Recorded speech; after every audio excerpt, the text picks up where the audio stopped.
नमस्कार दोस्तों, आज की हमारी घटना की शुरुआत होती है राजस्थान के जिले भरतपुर से। भरतपुर जिले में एक जगीना नाम का गांव पड़ता है और इसी जगीना गांव में रहने वाला भानु प्रताप के पास 50 एकड़ जमीन होती है। इसमें खेती किसानी का काम किया करता था।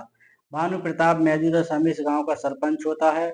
भानु प्रताप के पास अच्छे खासे पैसे होते हैं, जमीन होती है, मान मर्यादा इज्जत सब कुछ होती है। भानु प्रताप एक ऐसा व्यक्ति होता है जो गांव के गरीब लोगों को ब्याज पर पैसे दिया करता था। लेकिन भानु प्रताप का ब्याज वसूलने का तरीका कुछ ऐसा होता है कि जिसके बारे में लोग अच्छे तरीके से नहीं जानते थे। ब्याज वसूलने के लिए भानु प्रताप सरपंच गांव के गरीब लोगों की महिला और उनकी बेटियों को रात के समय अपने खेत में बुलाया करता। लेकिन गांव वाले इस बारे में कुछ नहीं जानते थे। फिर भी पैसे होने की वजह से गरीब लोग इसको भगवान का दर्जा दिया करते थे। अब भानु प्रताप के परिवार में इसकी धर्म पत्नी होती है जिसका नाम मंजू देवी होता है। मंजू और भानु प्रताप की शादी को लगभग 30 साल का समय गुजर चुका होता है। दोनों के पास अपनी कोई भी औलाद नहीं होती है क्योंकि मंजू के अंदर बहुत बड़ी कमी होती है, जिसके चलते मंजू और भानु को कोई अपनी औलाद नहीं होती है। लेकिन भानु के परिवार में रहते हुए मंजू देवी एक नौकरानी बनकर रह जाती हैं। मंजू हर समय घर के कामकाज में लगी रहती। नौकरानी से ऊपर उसकी कोई भी इस घर में जगह नहीं थी। भानु की पहुंच बड़े बड़े लोगों तक थी, यहाँ तक पुलिस स्टेशन के अंदर भी इसका उठना बैठना होता है। गांव के जितने भी रईस लोग होते हैं वे इसके पास आते जाते रहते हैं। अब इस गांव के अंदर एक रिटायर्ड जज भी होता है जिसका नाम राजपाल होता है। दूसरी तरफ एक पुलिस दरोगा भी होता है जिसका नाम करण सिंह होता है।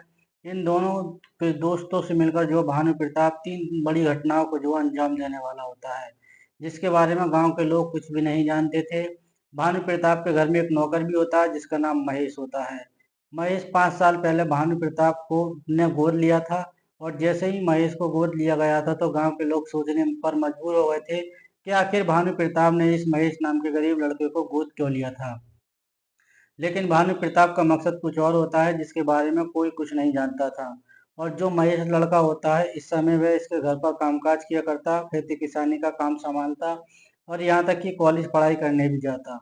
महेश जैसे ही कॉलेज में पढ़ाई कर रहा होता है तो उसी दौरान महेश की दोस्ती एक अंजलि नाम की लड़की से होती है जो कि देखने में काफी खूबसूरत होती है। अब जैसे इन दोनों की दोस्ती हो जाती है तो दोनों का जो प्यार है वह परवान चढ़ जाता है। धीरे धीरे करके एक दूसरे से मिलने लग जाते हैं।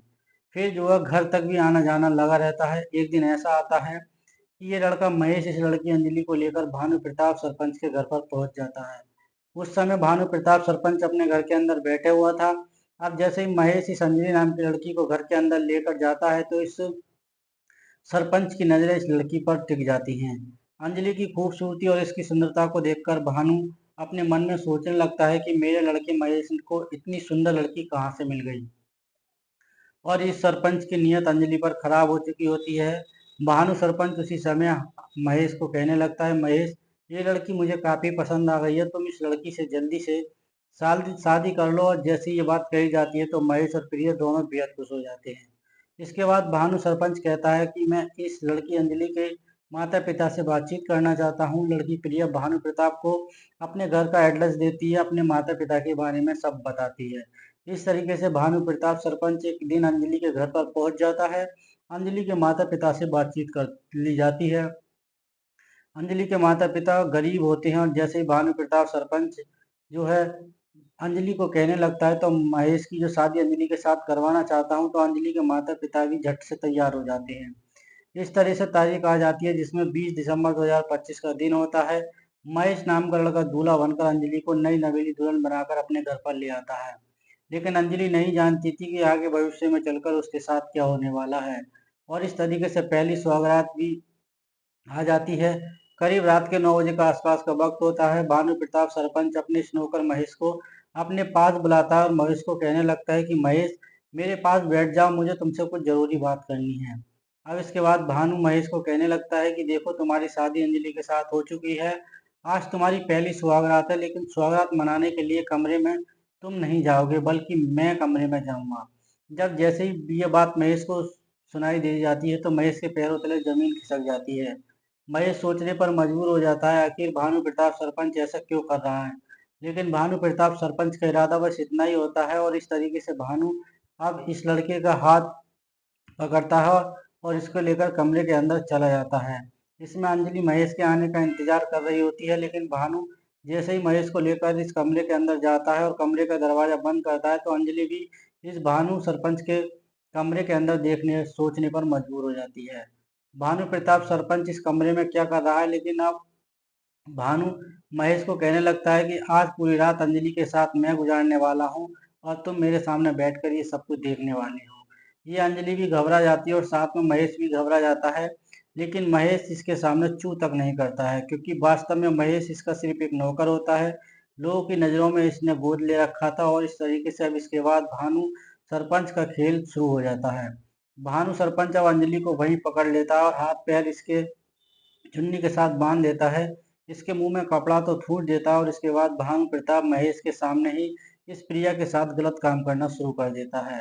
अब अंजलि के साथ अपने गलत रिश्ते कायम करने लगता है। अंजलि इसके सामने हाथ जोड़ती रहती है, लेकिन भानु सरपंच मानने को तैयार नहीं होता है और भानु सरपंच अंजलि के साथ गलत काम तब तक करता है जब तक उसका मन नहीं भर जाता है, जब तक इसकी पूरी इच्छाएं नहीं हो जाती। जैसे ही भानु प्रताप का काम खत्म हो जाता है, तो भानु महेश को कहता है कि तुम अंजलि के आसपास फटकने की भी नहीं जरूरत नहीं है। अंजलि के पास देख लिया तो उसी दिन तुम्हें अंजलि दोनों को जान से मार दूंगा। इस तरीके से अब जैसे इसका ये सारा काम खत्म होता है, तो फिर इस लड़के महेश को इस कमरे से बाहर निकाल दिया जाता है। फिर इसके बाद भानु प्रताप पूरी रात इस लड़की के साथ गुजार लेता है, लेकिन लड़की प्रिया नहीं जानती थी कि आगे भविष्य में चलकर ये बड़े बड़े कांड होने वाले हैं। इस तरीके से 2-4 दिन का वक्त गुजर जाता है। इस तरीके से तारीख आ जाती है 20 दिसंबर 2025 का दिन। सुबह के करीब 11 बजे के आसपास का वक्त होता है और भानु प्रताप सरपंच अपने घर बैठा हुआ होता है। उसी समय गांव के एक रिटायर्ड जज जिसका नाम राजपाल होता है, इसके घर के अंदर आता है, क्योंकि राजपाल इसका अच्छा खासा मित्र होता है। और जैसे ही राजपाल इसके घर पर आता जाता है, तो भानु अपने इस दोस्त राजपाल को देखकर बड़ा खुश हो जाता है। और फिर इसके बाद भानु अपने दोस्त राजपाल को कहने लग जाता है, देखो राजपाल, आज हम घर पर बैठकर अच्छी सी पार्टी करने वाले हैं। और जैसे ही पार्टी का नाम लिया जाता है, तो राजपाल बड़ा खुश हो जाता है। इसके बाद जो भानु होता है अपने इस महेश नौकर को अपने पास बुलाता है और उसको कहता है कि शराब के ठेके पर जाओ, वहां से अच्छी सी शराब खरीद कर लाओ, कुछ खाने पीने का सामान भी खरीद कर लेकर आना। और इस तरीके से भानु सरपंच अपने नौकर महेश को कुछ पैसे देता है। महेश शराब के ठेके पर पहुंच जाता है, वहां से शराब खरीदता है और खाने पीने का सामान खरीद कर घर ले आता है। तब तक राजपाल और उसका दोस्त भानु सरपंच दोनों बैठकर बातचीत कर रहे होते हैं, लेकिन शराब पीने से पहले थोड़ा खाने पीने का सामान लेकर आते हैं। अंजलि वहां पर आ जाती है। अंजलि जैसे खाने पीने का सामान राजपाल के सामने रखती है, तो राजपाल की नजरें अंजलि पर पड़ती है। तो अंजलि की खूबसूरती और सुंदरता को देखकर राजपाल इस लड़की अंजलि को देखता रह जाता है। इसके बाद राजपाल कहने लगता है कि तुम्हारे बेटे महेश की पत्नी बहुत खूबसूरत है। जैसे ये बात भानु को कही जाती है, तो भानु को इस बात पर गुस्सा आ जाता है। भानु तुरंत अपने दोस्त राजपाल को कहने लगता है कि मेरे बेटे की पत्नी नहीं, बल्कि ये मेरे नौकर की पत्नी है और ये मेरे घर की नौकरानी है। अब जैसे ये बात कही जाती है, तो राजपाल सारा इशारा समझ जाता है। इसके बाद राजपाल कहने लगता है कि माफ करना, तुम्हारे घर की जो नौकरानी है वो देखने में काफी खूबसूरत है, मुझे बहुत अच्छी लगी। अब इस तरीके से भानु सरपंच अब राजपाल के सामने अपना भेद खोलना शुरू कर देता है। राजपाल के सामने बताया जाता है कि मेरे नौकर महेश की शादी जब इसके साथ हुई थी, तो इसके पति ने इसके साथ आज तक रात नहीं गुजारी, लेकिन अगर तुम इसके साथ वक्त गुजारना चाहती हो तो गुजार सकते हो, लेकिन इसकी कीमत जो है 50,000 रुपये है। राजपाल के सामने जो 50,000 की बात कही जाती है, तो ये बात बताई जाती है कि यानी महेश नौकर ने इसको छुआ तक नहीं है। तो राजपाल जो है 50,000 देने के लिए तैयार हो जाता है। राजपाल कहने लगता है कि अंजलि को आज रात मेरे बगले पर भेज देना। अब इसके बाद भानु प्रताप तुरंत मान जाता है, कहता है कि इस लड़की को रात के समय में खुद लेकर आऊंगा। और फिर थोड़ी देर के बाद जो महेश नौकर होता है वह शराब लेकर वहां पहुंच जाता है। इसके बाद राजपाल और इसका दोस्त भानु सरपंच और कुछ देर तक बैठकर शराब पीते हैं। इसके बाद देखते ही देखते जैसे ही दिन पूरा गुजर जाता है और रात का समय हो जाता है, तो राजपाल जो जज होता है वह अपने इस दोस्त भानु के पास फोन कॉल करता है। भानु प्रताप को जल्दी से अंजलि को लेकर बंगले पर पहुंच जाओ। और इस तरीके से रात के करीब 12 बजे के आसपास भानु प्रताप अब अपनी इस नौकरानी अंजलि को लेकर राजपाल के बंगले पर पहुंच जाता है। और जैसे ही बंगले का दरवाजा खटखटाया जाता है, तो राजपाल का घर का दरवाजा खोल देता है और फिर इसके बाद राजपाल इस लड़की अंजलि को लेकर अपने कमरे की तरफ चल पड़ता है। लेकिन उसी समय भानु सरपंच कहता है कि सुबह के 5 बजे तक तुम्हारे पास का समय है, जो भी करना है जल्दी कर लेना, लेकिन जैसे ही 5 बज जाएंगे तो मैं उसी समय अपनी गाड़ी लेकर फिर से आऊँगा और अंजलि को साथ लेकर चला जाऊँगा। और इस तरह से अब भानु प्रताप अपनी गाड़ी लेकर घर आ जाता है। दूसरी तरफ जो राजपाल होता है इस लड़की अंजलि को लेकर कमरे के अंदर चला जाता है और फिर इसके बाद इस लड़की अंजलि के साथ अपना वक्त गुजारना शुरू कर देता है। इसके साथ अपने गलत रिश्ते कायम करना शुरू कर देता है और राजपाल इस गलत काम को तब तक करता है तब तक राजपाल का मन नहीं बढ़ जाता। और जैसे ही राजपाल का मन बढ़ जाता है तो इसके बाद इस लड़की अंजलि को छोड़ दिया जाता है और इस तरह से राजपाल इस लड़की के साथ गुजार लेता है। तो सुबह के करीब 5 बजे के आसपास राजपाल भानु प्रताप सरपंच को फोन कॉल करता है और कहता है कि तुम अंजलि को अपने घर पर ले जा सकते हो। इस तरीके से भानु प्रताप उसी समय अपनी गाड़ी उठाता है और गाड़ी उठाकर वह राजपाल के घर पर पहुंच जाता है और फिर अंजलि को अपनी कार में बैठाता है और कार में बैठाकर फिर से अंजलि को अपने घर पर ले आता है। लेकिन यहाँ पर ना तो अंजलि कुछ कर सकती है और ना ही महेश कुछ कर सकता है, क्योंकि महेश भी गरीब व्यक्ति होता है और जो अंजलि होती है वह भी गरीब परिवार की होती है। लेकिन अंजलि नहीं जानती थी कि आगे चलकर इससे भी बड़े बड़े कांड उसके साथ होने वाले थे। दिन गुजरते चले जाते हैं और एक तारीख आ जाती है। 31 दिसंबर 2025 का दिन सुबह के करीब 11 बजे के आसपास का वक्त होता है और भानु सरपंच अपने एक दोस्त के पास फोन कॉल करता है, जो एक बहुत ही ज्यादा अमीर होता है, जिसका नाम करण सिंह होता है। करण सिंह ऐसा व्यक्ति होता है जो कि भानु प्रताप से के साथ हमेशा बैठता उठता था, खाता पीता था, साथ में महिलाओं के साथ भी अपना वक्त गुजारता था। और आज भी इस भानु प्रताप ने इस करण सिंह के पास फोन कॉल किया और फोन कॉल पर करण सिंह को बताया जाता है कि आज मैं तुमसे मिलना चाहता हूँ, आज मैं अपने घर पर बैठकर तुम्हारे साथ एक पार्टी करना चाहता हूँ। करण सिंह आगे से कहता है कि मुझे सिर्फ 1 घंटे का वक्त चाहिए, क्योंकि इस समय मैं जो कहीं हम मीटिंग में हूँ, जैसे ही मीटिंग समाप्त हो जाएगी तो मैं तुम्हारे घर पर जरूर आऊँगा। और जब करण सिंह इतनी बात कहते हैं तो वो कहते हैं कि अच्छी सी शराब खरीद कर लेकर आना, फिर बैठकर पार्टी करेंगे, लेकिन सारा खर्चा आज मैं करने वाला हूँ। इस तरीके से करण सिंह मान जाता है। करण सिंह 1 घंटे का वक्त गुजरने के बाद जो है ठेके पर जाता है और शराब खरीद कर लाता है। अब भानु प्रताप के घर के दरवाजे पर दस्तक दी जाती है। भानु प्रताप अपने घर का दरवाजा खोल देता है। फिर इसके बाद भानु प्रताप और करण सिंह वो दोनों बैठकर बातचीत करने लगती हैं। जैसे ही दोनों बातचीत कर रहे होते हैं तो उसी समय इन दोनों का प्लान तैयार हो जाता है कि आज बैठकर एक पार्टी कर लेते हैं और दोनों बैठकर शराब पीने लग जाते हैं। जब करण सिंह और भानु प्रताप दोनों को गहरा नशा हो जाता है तो इसके बाद भानु प्रताप अंजलि को आवाज लगाता है और अंजलि को कहता है कि हमारे लिए थोड़ा सा खाने पीने का सामान यहाँ पर रख दो। अंजलि जैसे ही खाने पीने का सामान लेकर आती है तो इस करण सिंह की जो नज़र है अंजलि पर टिक जाती है। अंजलि की खूबसूरती और सुंदरता को देखकर ये करण सिंह भी उस पर फिदा हो जाता है। कहता है कि तुम्हारे घर के अंदर तो इतनी बड़ी खूबसूरत औरत रहती है। भानु कहने लगता है कि मेरे घर की नई नौकरानी है। अब जैसे ये बात करण सिंह को पता चलती है कि ये तो इसके घर की नौकरानी है, तो फिर करण सिंह अंजलि के साथ हंसी मजाक करने लग जाता है। लेकिन भानु प्रताप वहां पर चुपचाप बैठकर सब कुछ देख रहा होता है, क्योंकि भानु प्रताप यही चाहता था कि इस की नजरें इस लड़की पर टिक जाएं। भानु प्रताप इस लड़की को जेब से जो है पैसे निकलवाना चाहता था। इस तरीके से अब जो है इसके दोस्त को जब ये बात पता लगती है तो ये कहता है कि मैं इस लड़की के साथ अपना वक्त गुजारना चाहता हूँ। जैसे ये बात भानु को कही जाती है तो भानु हंसते मुस्कुराते कहने लगता है कि साहब ये वक्त तो तुम गुजार सकते हो, लेकिन इसके लिए तुम्हें कुछ जो है कीमत चुकानी पड़ेगी। वो कहता है इसकी कीमत कितनी भी हो मैं देने के लिए तैयार हूँ। तभी वो कहता है इसकी कीमत 50,000 रुपये है।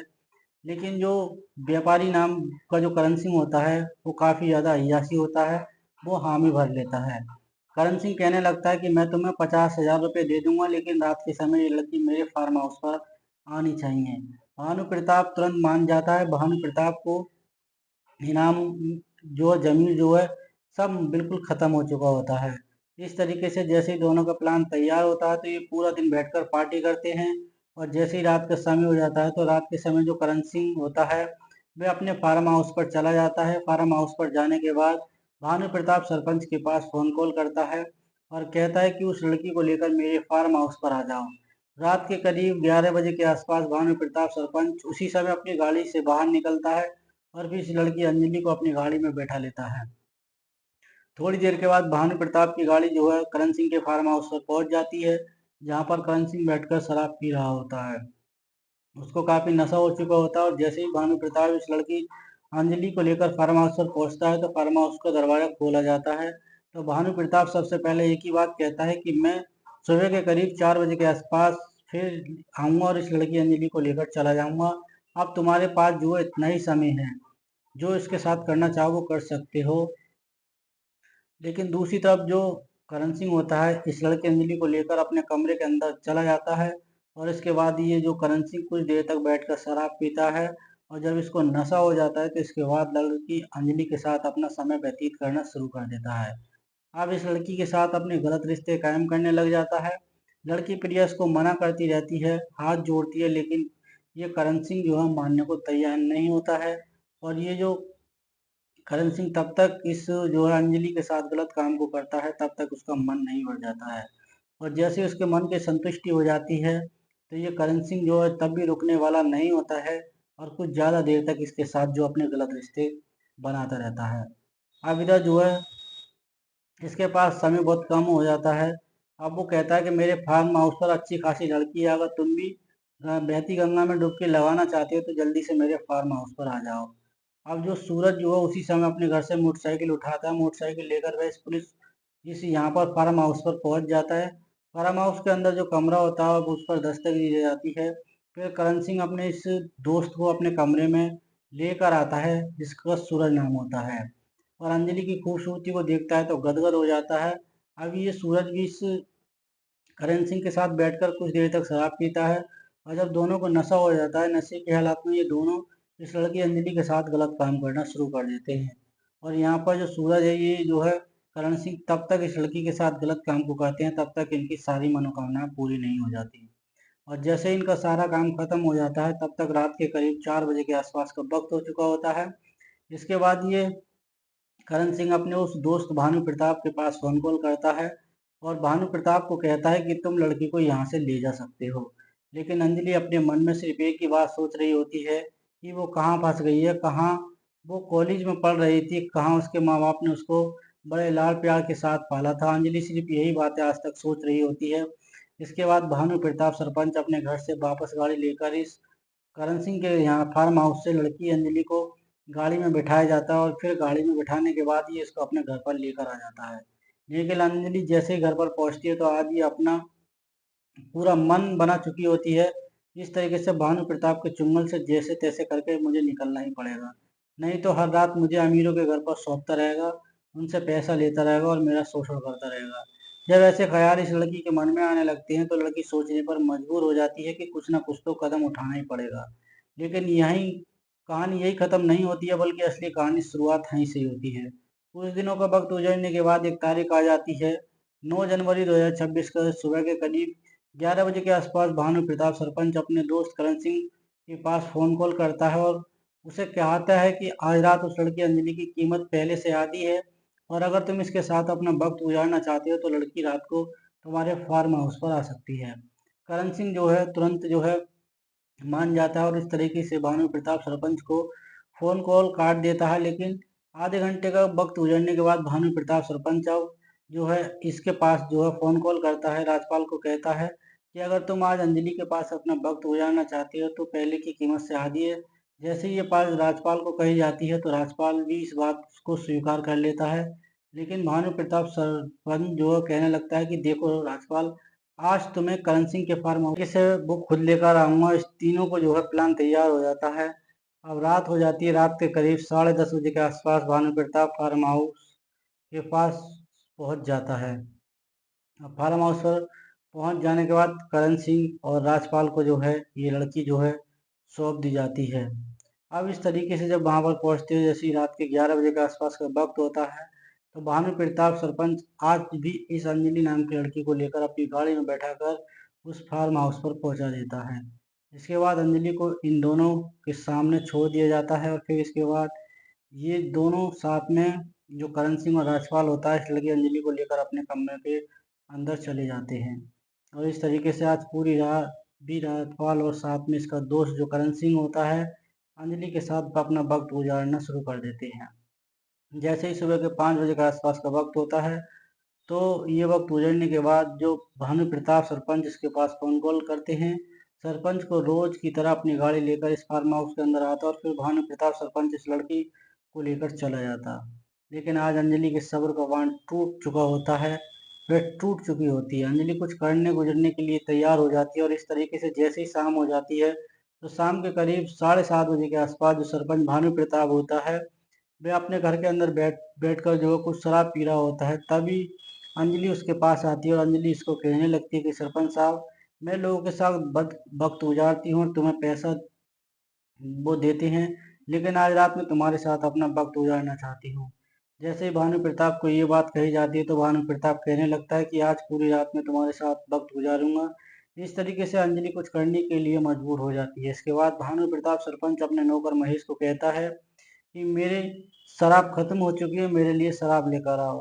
महेश शराब खरीदने के लिए ठेके पर जाता है, शराब खरीदता है और शराब खरीदने के बाद सरपंच के सामने शराब रख दी जाती है। लेकिन उसी दौरान लड़की अंजलि चुपचाप रसोई में जाती है और एक चाकू उठाकर वहां से कमरे में लेकर चली जाती है, जिस कमरे में दोनों आधी रात गुजारने वाले होते हैं। लड़की अंजलि तकिए के नीचे एक चाकू रख देती है और इसके बाद जब रात के करीब 11 बजे का आसपास का वक्त हो जाता है तो सरपंच भानु प्रताप आज बहुत ज्यादा शराब पी चुका होता है। इसको इतना ज्यादा नशा हो जाता है कि इसके होश तक नहीं रहता है। और इसके बाद लड़की अंजलि खुद इस सरपंच को कहने लगती है कि चलो कमरे के अंदर चलते हैं। लेकिन सरपंच आज नहीं जानता था कि उसके साथ क्या कांड होने वाला है। इस तरीके से लड़की अंजलि इस भानु प्रताप सरपंच को लेकर अपने कमरे के अंदर चली जाती है। जैसे ही भानु प्रताप सरपंच बेड पर यानी कि बिस्तर पर लेटा हुआ होता है, इसकी थोड़ी सी आंख बंद होती है। फिर जो लड़की अंजलि होती है उसी समय तकिए के नीचे से चाकू निकालती है और चाकू निकालने के बाद भानु प्रताप की गर्दन चाकू से काट दी जाती है। उसके चीखने चिल्लाने की आवाज तक मौका नहीं मिलता है। इसके बाद लड़की प्रिया बहादुरी से काम लेते हुए कमरे का दरवाजा खोलती है और अपने पति महेश को आवाज लगाती है। महेश जैसे ही भानु प्रताप सरपंच की लाश को देखता है तो चीखने चिल्लाने लगता है। लेकिन लड़की कहने लगती है कि चीखने चिल्लाने की कोई जरूरत नहीं है, मैंने जो करना था वो कर दिया। और इसके बाद अंजलि यहाँ पर नहीं रुकती बल्कि महेश नौकर को लेकर रात के समय ही पुलिस स्टेशन में पहुंच जाती है। पुलिस स्टेशन में पहुंचने के बाद पुलिस दरोगा राजू को ये बात बताई जाती है कि ये जो लड़की है अंजलि अपनी पूरी कहानी सुनाती है तो राजू सिंह के भी होश उड़ जाते हैं। इसके बाद राजू सिंह अपनी पुलिस टीम को लेकर भानु प्रताप के घर पर आते हैं। भानु प्रताप का शव बरामद किया जाता है और इसको पोस्टमार्टम के लिए भेज दिया जाता है। लेकिन अंजलि ने जुर्म किया था, इसकी सजा उसको जरूर मिलने वाली होती है। इस तरह से पुलिस अंजलि के खिलाफ एक चार्जशीट तैयार कर चुकी होती है। ये बात भविष्य के घर में छुपी होती है कि आखिरकार अंजलि को क्या सजा मिलने वाली है। लेकिन इस पूरे घटनाक्रम के दौरान लड़की अंजलि ने भानु प्रताप सरपंच के साथ जो किया था वह सही किया था या गलत किया था, कमेंट बॉक्स में ज़रूर लिखें। दोस्तों, ये कहानी सुनाने का उद्देश्य किसी को परेशान करना बिल्कुल भी नहीं था, न किसी की भावनाओं को आहत करने का था। केवल समाज में होने वाली घटनाओं से आपको जागरूक और सचेत कराने का था। तो दोस्तों, मिलते हैं फिर किसी नई घटना के साथ, तब तक के लिए जय हिंद, वंदे मातरम।